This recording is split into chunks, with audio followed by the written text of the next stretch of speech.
период помеѓу големата источна криза 1875-1881 година и почетокот на последната деценија од 19 век представувало време на созревање на низа економски, општествени и политички предуслови кои ќе овозможат појавата на македонското национално-ослободително движење. Појавата на историската сцена на македонската револуционерна организација МРО, како и на илегалното организирање кое се ширело меѓу македонската интелектуална елита, му давала посебна важност на градот Битола, во кој се собирала елитата на македонската интелигенција.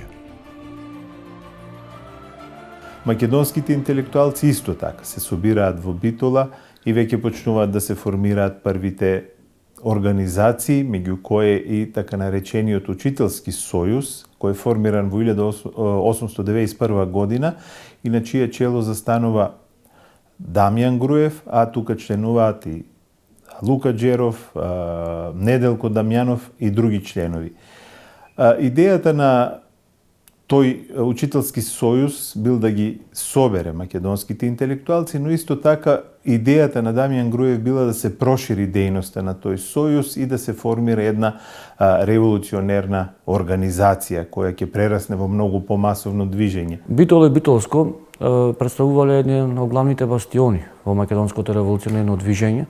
Конкретно, веднаш по формирањето на македонската револуционерна организација на 23 октомври 1893 година во Солун, започнуваат и првите активности за формирање на револуционерните тела и ширењето на самата револуционерна мрежа. Па така главните корифеи на македонското револуционерно движење, односно главниот корифеј и кој заслужено го носи епитетот татко на внатрешната македонска револуционерна организација Дамјан Груев, прв започнува да крстосува низ Битола, Битолско и да формира целата таа револуционерна мрежа. Формирањето на првите револуционерни комитети на МРО и разгранувањето на организационата мрежа во Битолскиот вилает е поврзано со името на Даме Груев. Последниот, во согласност со планираните активности за разгранување на мрежата на МРО во Битола, го формирал еден од тогаш трите окружни комитети во Македонија. Првиот комитет на МРО во Битола се состоел од следните лица: Пере Тошев, председател, Анастас Лозанчев, секретар, Глигор Попов, касиер и Георги Пешков, советник. На советувањето одржано во 1894 година во Ресен на Македонската револуционерна организација, овој комитет битолски прераснува во окружен револуционерен комитет. Следниот чекор на овој комитет било инфилтрирањето на представници и членови на Македонската револуционерна организација во институциите на екзархијата. Така веќе во втората половина на 1894 година ние може да видиме дека Ѓорче Петров е веќе секретар училишен, секретар на училиштата, тој е исто така секретар и на Битолската екзархијска управа, а исто така тој е и секретар на училишната комисија во Битола.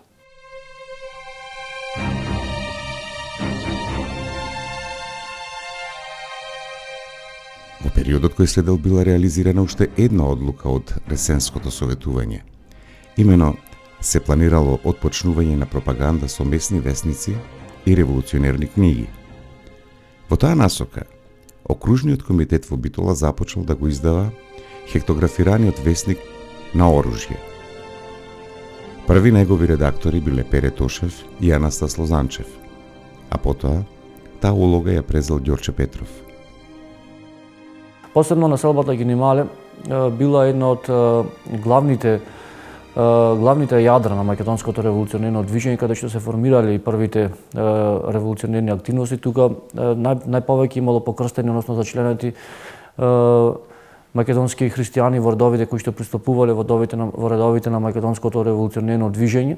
Тоа го потврдуваат и турските војни административни представници, турската жандармерија во нивните документи, дека оваа населба била една од најреволуционерните населби во Битола и Битолско.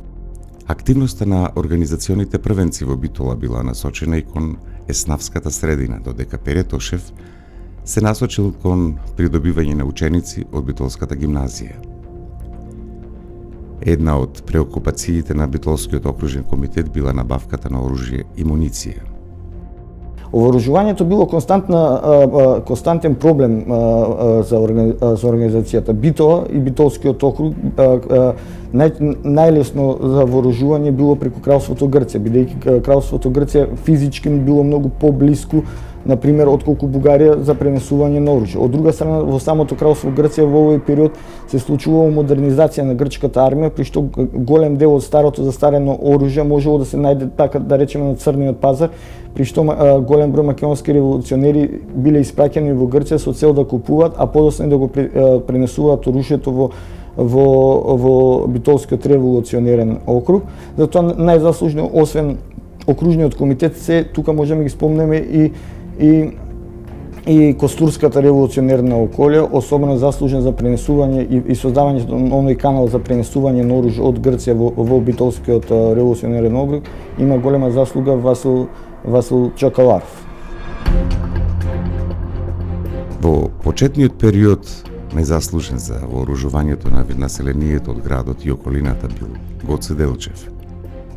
И во овој контекст неминовно е да се спомене и епизодата на Доне Стојанов Тошев или меѓународот попознат уште како Донче Штипјанчето.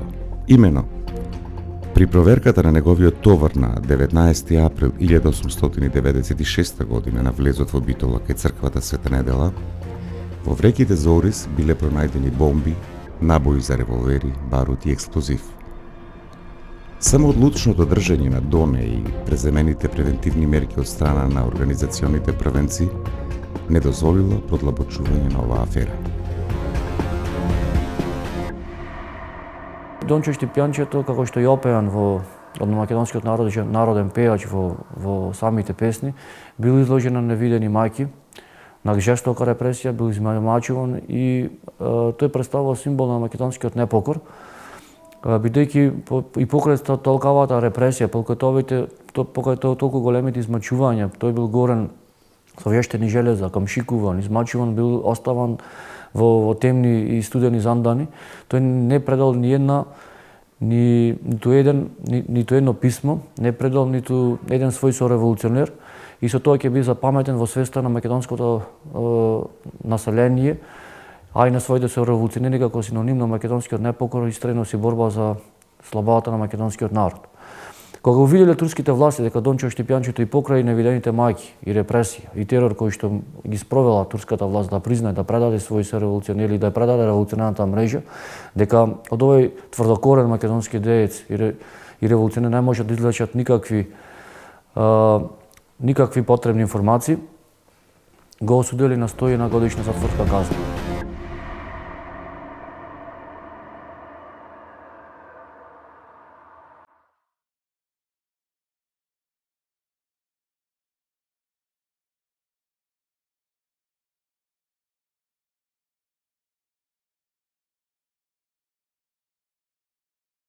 Во 1896 година бил одржан конгрес на организацијата во Солун, на кој представник од Битола бил Пере Тошев. Главна преокупација на битолското раководство на МРО по конгресот било вклучувањето на селото во македонското ослободително движење и вооружувањето. Во тоа време, Битолската гимназија, благодарејќи на Пере Тошев, станала расадник на идните револуционерни кадри. Од друга страна, преку Мише Велков, организацијата се доближила до битолскиот чорбаџиски слој. Македонското револуционерно движење во градот Битола активно действувало и против пропагандите во соседните балкански држави. Во прв момент, дејноста на организацијата била насочена против бугарската пропаганда, предводена од митрополитот Григорий, потоа против српската и особено против грчката пропаганда. На 25. октомври 1897 година, група на МРО го нападнала и убила богатиот битолски трговец Михајло Хаджипопе, председател на српската општина во градот. Паралелно со ваквата дејност, членовите на организацијата ликвидирале известен број муслимански злосторници кои го тероризирале христијанското население во градот и околината. Во 1897 година убиен бил известниот Шефхија во село Могила, а ранет бил насилникот Реджо од село Обедник. Истовремено се планирало киднапирање на видни личности во градот со цел добивање на финансиски средства за организацијата. За таа цел, во 1898 година Георги Пешков му наложил на Георги Попхристов да го киднапираат рускиот конзул Ростоковски при неговата обиколка во Буковски манастир. Меѓутоа, обидот не успеал.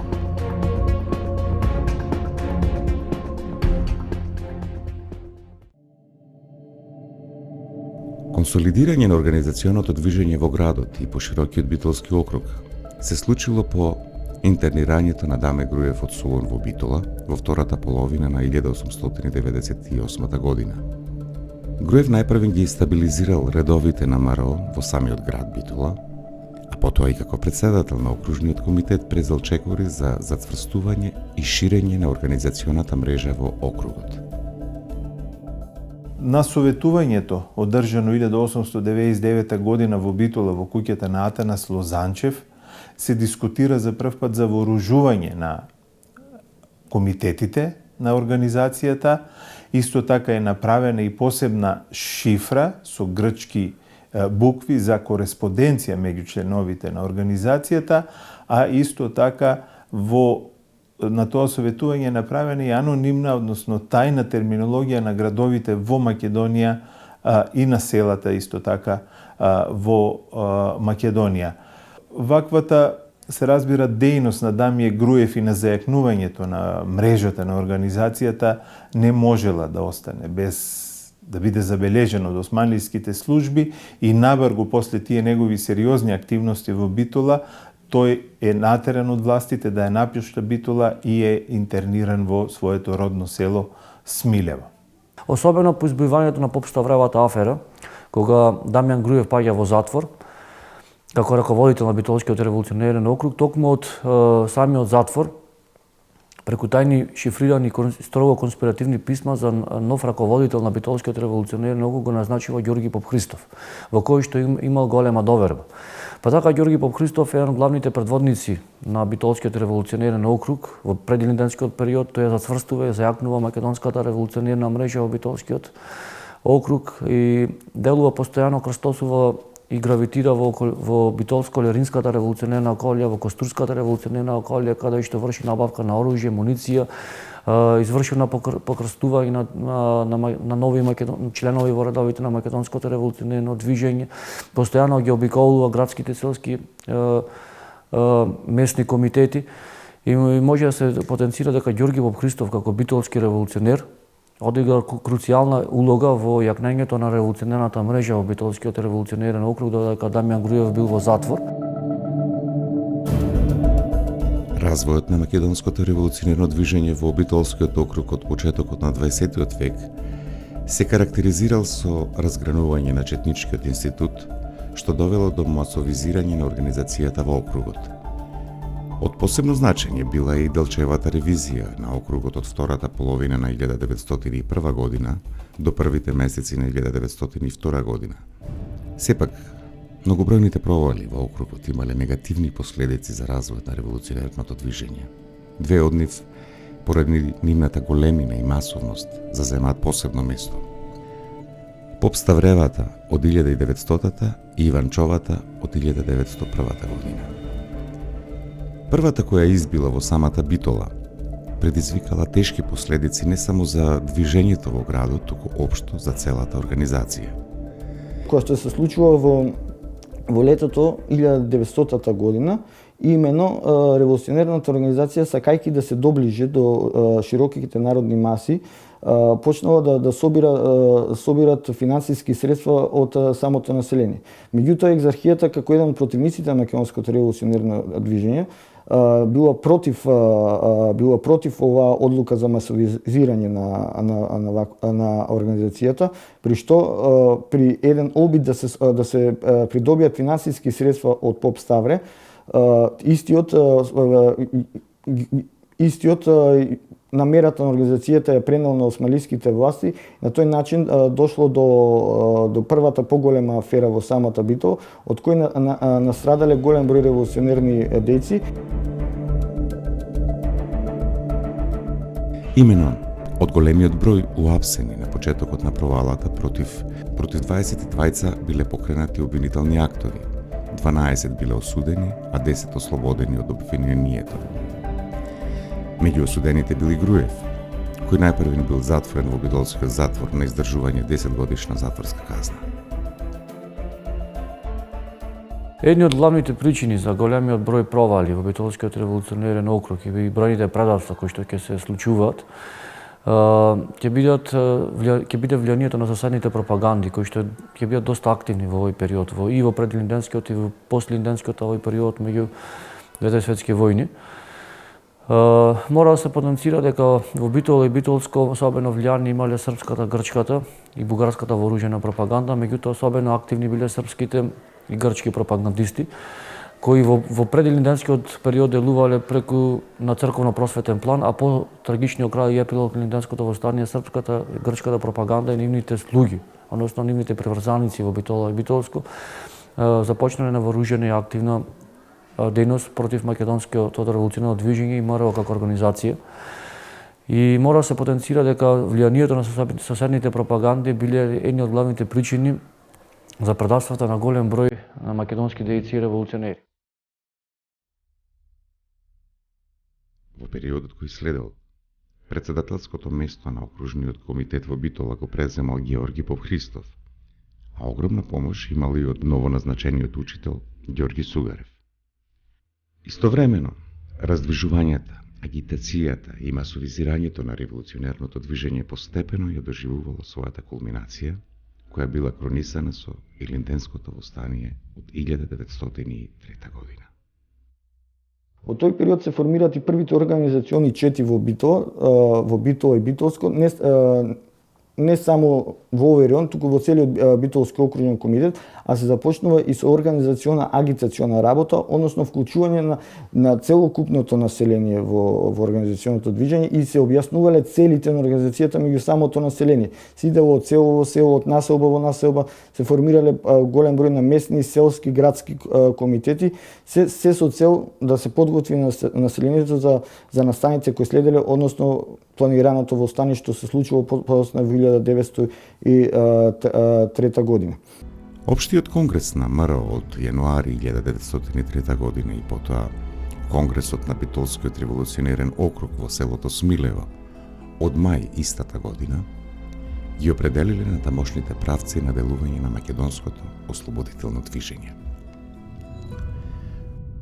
Постоеле повеќе полемики за и против креање на восстанија. Дел од македонските дејци револуционери биле против креање на восстанието, како што биле Ѓорги Сугарев, Никола Карев, Никола Петров Русински. Тие сметале дека македонската револуционерна организација во сите револуционерни окрузи не е доволно подготвена и дека македонското население не е доволно подготвено за една општо народно восстание. Туку се залагале да има перманентни акции, како што претходно сметал и самиот Делчев, и самиот Ѓорче Петров, односно Делчев пред неговото загинување во Баница, во Софија, се залагал за перманентно восстание, односно за перманентни акции. Меѓутоа, сепак превладувала таа струја и самите околности, неподносливите услови на македонското население, теророт кој што го спроведувала турската власт после Солунските атентати и после ѓурѓовденските масакри кои што ги спровеле турските муслимани во Битола и во Солун, била причина голем дел на македонски дејци револуционери, посебно они од Костурската револуционерна околија предведени од Васил Чеколаров, да инсистираат за креање на восстание. Одлучено било восстанието да биде кренато во пролетта или летото 1903 година. Со самото тоа што центар на восстанието ќе стане Битолскиот револуционерен округ, градот Битола бил високо на агендата на македонските восстанички сили. Од друга страна, Битола бил главен административен, економски и политичко воен центар на Битолскиот вилает и главен столб на османлиската власт во овој дел од империјата.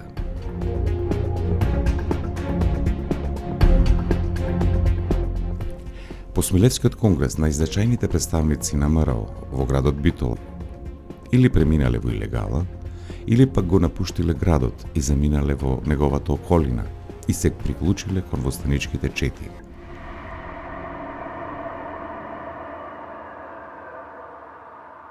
Единствени што останале во Битола биле браќата Дореви, чија главна цел било да известуваат за случувањата во самата Битола, или така наречени дежури, а доека едниот Панчо Дорев имал за цел да комуницира со странските дипломати и да дава информации за сите случувања што податаму ќе се случат во Илинденското востание. Власта и раководењето на околиите била префрлена од дотогашните градски комитети на новоформираните реонски штабови. Сепак, главниот штаб, со цел да не се прекинат врските меѓу градовите со реонските штабови и главниот штаб, формирал помошни тела, дежури од редовите нови револуционери, кои не можеле да стапат во востаничките редови или пак можеле слободно да престојуваат во градовите. За одговорен во Битола бил назначен книжарот Аце Дорев, кој воедно бил член и касиер на окружниот комитет. Истовремено, братот на Аце, Панче Дорев, лично од Даме Груев, бил задолжен за дипломатско-посредничка мисија. Во Битол и Битолско непосредно пред крајувањето на Илинденското востание се чувствува таа револуционерна стихија, каде што македонските дејци и револуционери постојано извршувале одредени изолирани напади и акции против турските власти. Меѓутоа, мора да се потенцира дека положбата на македонското население била доста тешка, бидејќи турската власт, особено со посолунските атентати, започнала низ апсење, репресија, терор, затворање на македонски христијани, односно затворање на голем број на македонци. И од тие причини се повеќе и самото население барало се крени општенародно востание за да се ослободи македонскиот народ од предвековното турско робство, а голем број дејци и македонски револуционери повторно ја издигнувале паролата за кревање на востание и за извојување на полна политичка автономија на Македонија.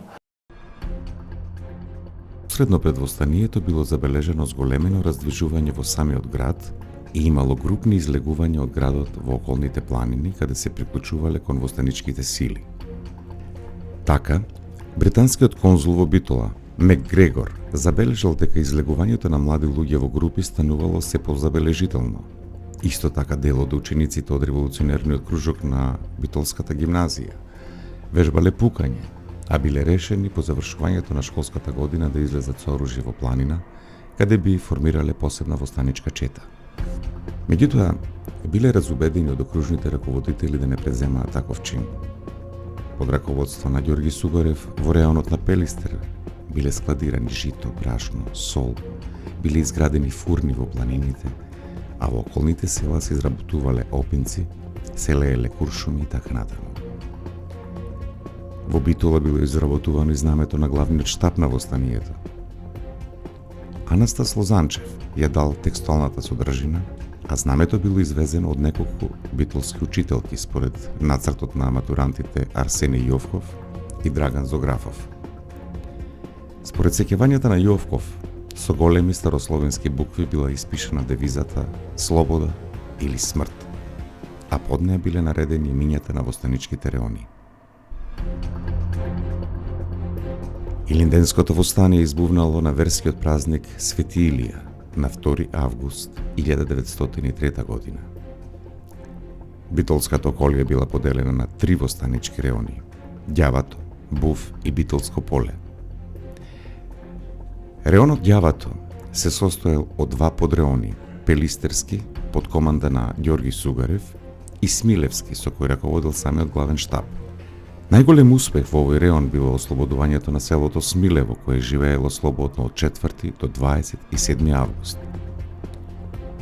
Во Пелистерскиот подреон, востанието се карактеризирало со палење на беговските кули и имоти и уништување на телефонските врски и мостови меѓу Битола и Ресен. Нападнати биле и неколку османлиски гарнизони во Пелистерските села, а на 9 август Сугарев и ѓаконот Евстатиј нападнале османлиски конвој кој носел храна и муниција. Сличен начин на действување биле забележани во Бувскиот реон, додека востаничките акции во Битолското поле биле најслаби. Во самиот град Битола во тој период Треба да се нагласи дека постои голема вознемиреност меѓу населението, особено меѓу муслиманскиот елемент во градот, бидејќи се се пројавиле гласини дека градот Битола во секој момент ќе биде нападен од востаниците. Споменатиот Панче Дорев запишал: приодите кон Битола беа затворени. Збунетост и страф изразуваше лицето на секого. Турците со секој ден се позбунети. Почнаа да ни се приближуваат за во случај ние да надвиеме. Во тек на 3 седмици сите се надпреваруваа да не фалат. Сепак, набрзо по започнувањето на востанието започнало и консолидирањето на власта и обидот да се вратат изгубените позиции и да се пасивизираат востанатите реони. Битола започнала да наликува една голема војна касарна, каде постојано пристигнувале нови воени сили, а оттаму били испраќени низ целиот вилает. Битола станал затворен град, на никому не му било дозволено влегување и излегување од него. Со префрлувањето на војните засилувања пристигнати главно преку железницата Солун-Битола, бројот на османлиските сили го достигнал бројот до 80.000 војници. По избивањето на Линденското востание, Битолскиот револуционерен округ бил најдобро организиран, со најдобра стратешка подготвеност и македонското население масовно се вклучило во револуционерните акции.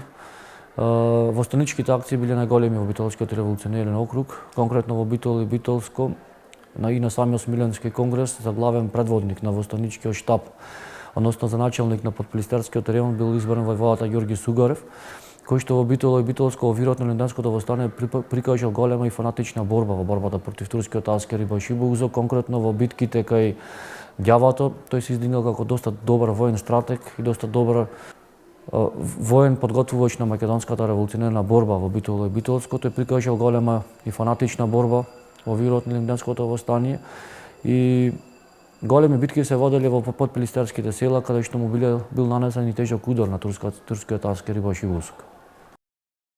Вознемиреноста која владеела меѓу муслиманскиот елемент од градот резултирала со убиство на рускиот конзул во Битола, Александар Ростоковски, на 8 август 1903 година.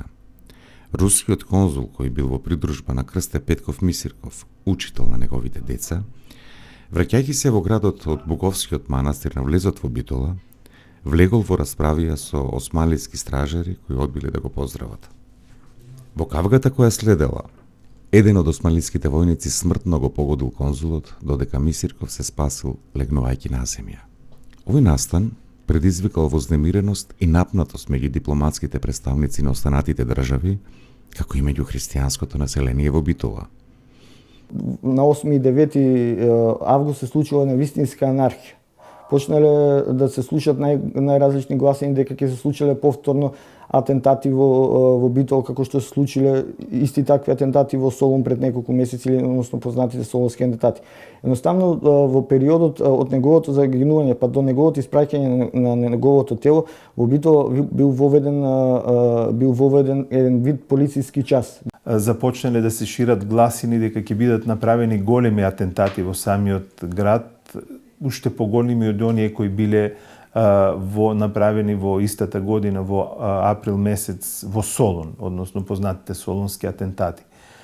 Поради тоа, генералниот инспектор на румелијските вилаети Хусейн Хилми Паша свикал состанок со сите конзуларни представници во Битола со цел да се преземат мерки да се спречи било какви несакани настани за време на процесијата кога телото на убиениот руски конзул ќе биде испраќено во Солун.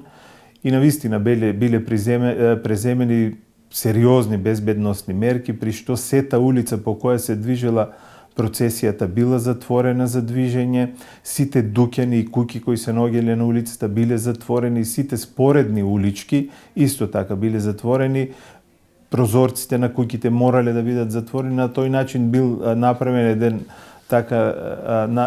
така речи изолиран коридор по која поминала процесијата со телото на Александар Ростковски, кој подоцна преку Солун било испратено во Одеса. Веќе наредниот ден, на 9 август, На инсистирање на Русија бил создаден воен суд, а судењето се одвивало по брза постапка. На четвртиот ден од судскиот процес била изречена пресудата. Двајцата војници биле осудени на смрт со бесење, двајца офицери добиле затворски казни.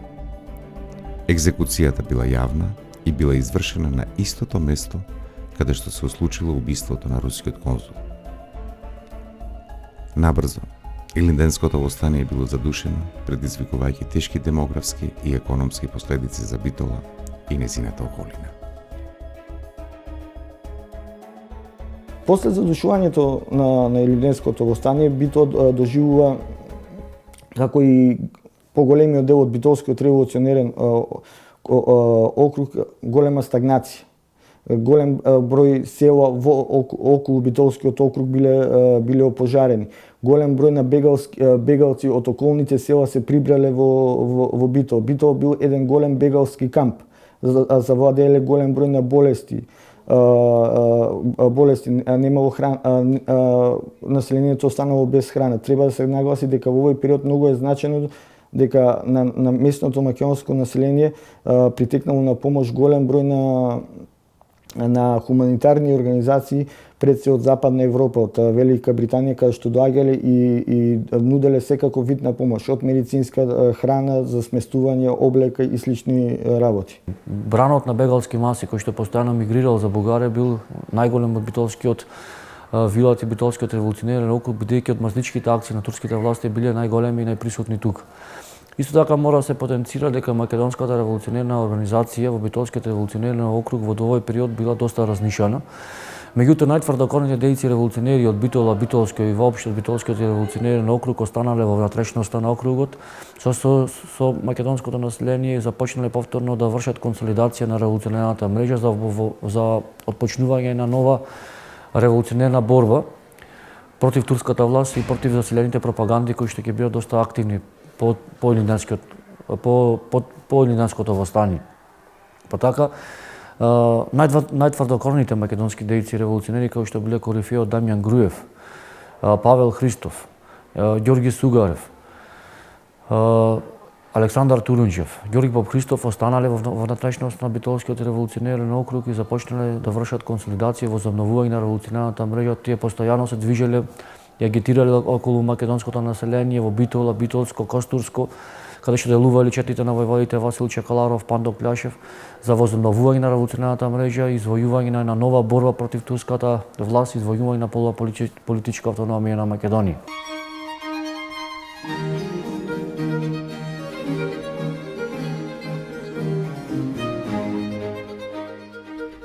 Првата светска војна на Битола ќе и наметне невидени разорувања, уништувања, трагедии.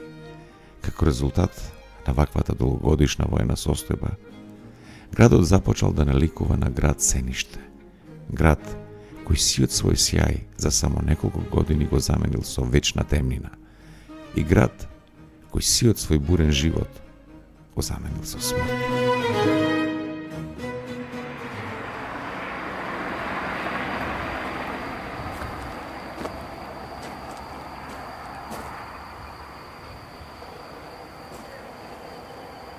Француските гробишта во Битола.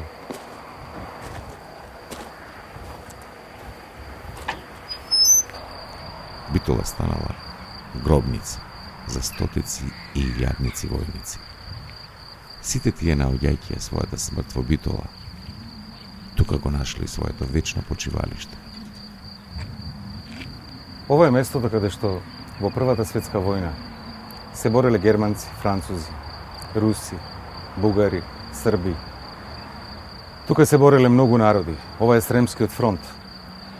Се зборува дека во Првата светска војна во 1917 година Битола е најразрушуваниот град, дека секој месец била рушена по 2000 пати бомбардирана. Овде се бореле многу војски. Овде погинале агресори, окупатори, но и оние кои се биле на одбранбениот фронт. Токму овде го нашле своето вечно почивалиште многу француски војници, како што гледате, знајни и незнајни.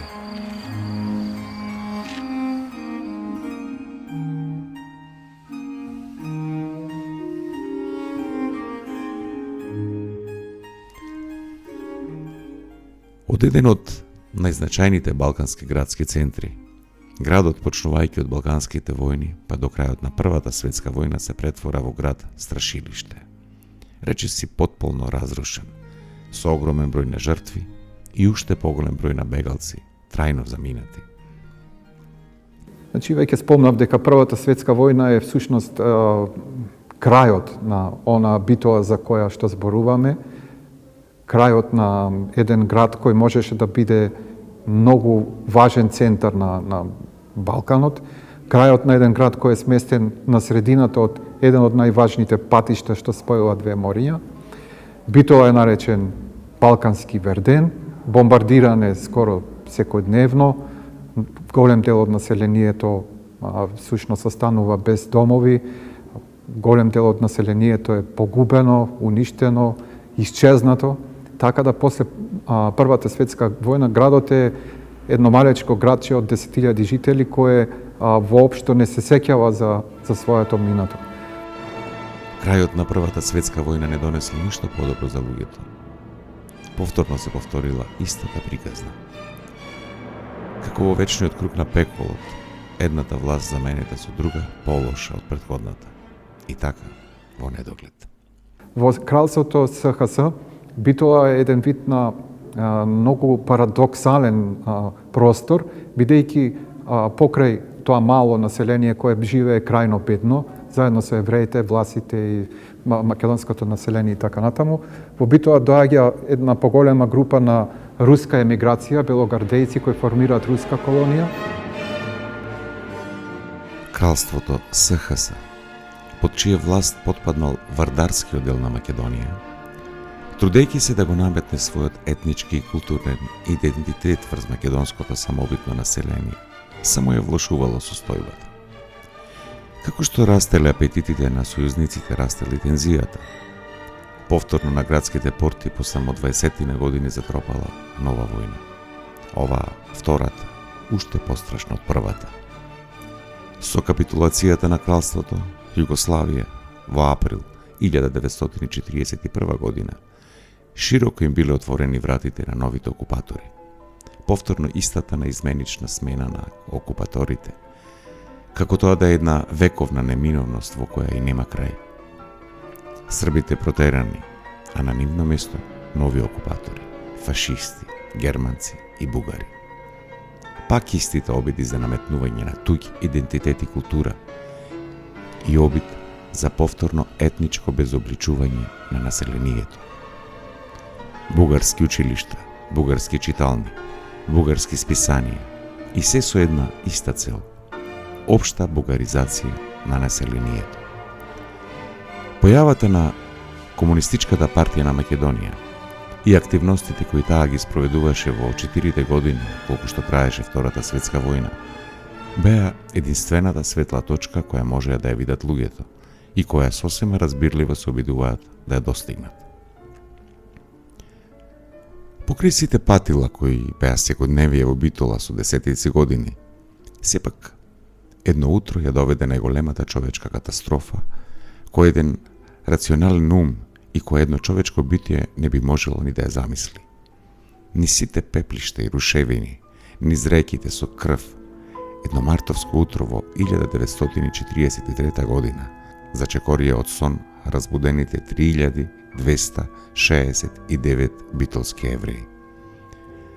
Тргнувајќи на ова патување, тие не ни сонувале дека за 3013 од нив, всушност тоа е нивното последно патување. Крајната дестинација, логорот на смртта, Треблинка, како желно да ги iščекувал. Улиците исполнети со плачот на недонаспаните деца, исполнети со растреперените од страв души на евреите го правеле воздухот леплив и неподнослив.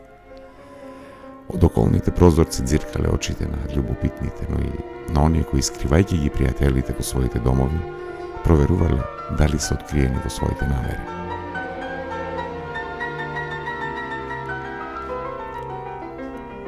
Формирањето на партизанскиот одред Пелистер, битолско-преспанскиот партизански одред, одредот Јане Сандански и формирањето на штабот на втората оперативна зона представувале вистински одраз на желбите на населението и идејата за конечно ослободување.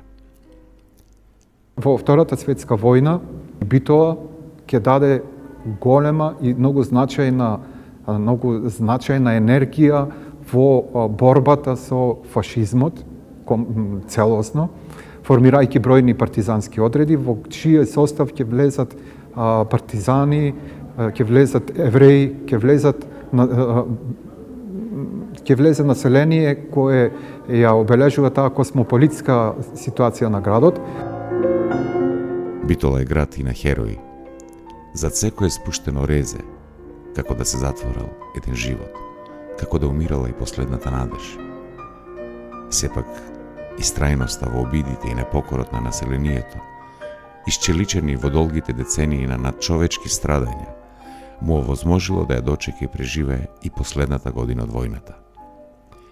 Припадниците на првата македонско-косовска бригада, втората и третата македонска бригада, како и на седмата битолска бригада, тешките, исцрпувачки и начовечки борби во текот на 1944 година, конечно успеа да ја отворат вратата кон слободата и за прв пат, после долговековните страдања, да ја остварат желбата за самобитност. Дел од борците на овие бригади ги продолжиле своите воени походи и по ослободувањето на овој дел од Македонија, на воените фронтови во Срем, Босна, Хрватска и секаде каде што тоа имало потреба, се до конечното ослободување во 1945 година. 4 ноември 1945 година Битола ја грее слободарско сонце, кое носи нов елан, нова движечка сила, многу насмевки, млади лица кои озарени од полетот, кои го носат во себе, предвидуваат ново време. Градот се расчистува, интензивно се работи на враќање на некои основни инфраструктурни објекти назад во функција, по некој фабрички оган срамежливо ќе блесне во сивите утра кои ги носи зимата по војната со себе. Има. Во Битола има и по некоја седенка и по некоја песна. Градот полека, како феникс, ги шири своите крилја, ја тресе пепелта и тргнува на својот последен лет кон своите возвишенија. Лет кој се уште трае.